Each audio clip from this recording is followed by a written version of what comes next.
呢個咁臃腫嘅體制。你又冇睇新聞喎？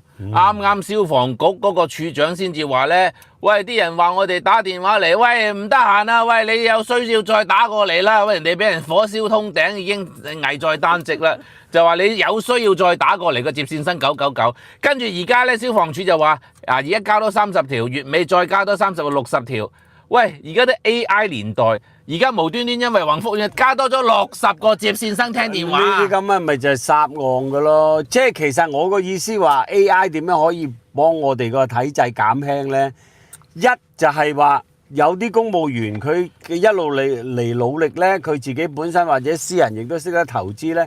咁你就可以將佢嗰個5日嘅工作呢，就由4日、3日咁去減少。咁啊，慢慢咧就係令到嗰個公務員嘅體制咧就係輕身上陣。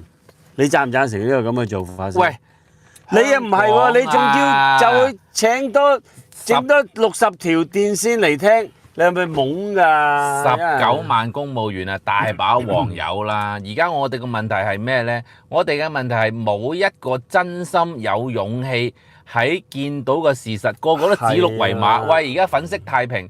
喂，大佬。你知唔知而家香港發生緊啲咩事啊？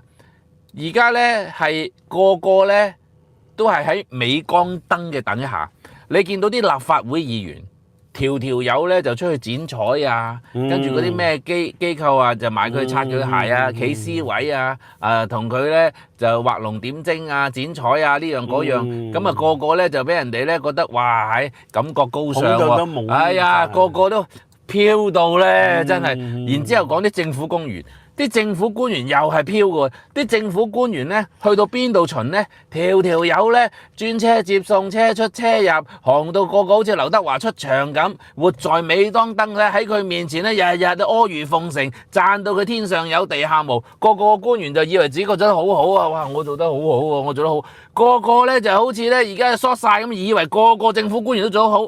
你睇宏福苑呢單嘢嚇到你死啦，仲以為呢？喂，屋宇署又唔關我事，消防署又唔關我事，房屋署又唔關我事，勞工處又唔關我事，總之乜叉都唔關我事，市區重建局又唔關我事。呢樣嘢呢，最卑鄙係點呢？將呢個咁嘅責任呢，就拱咗落去一個地盤工人嗰度。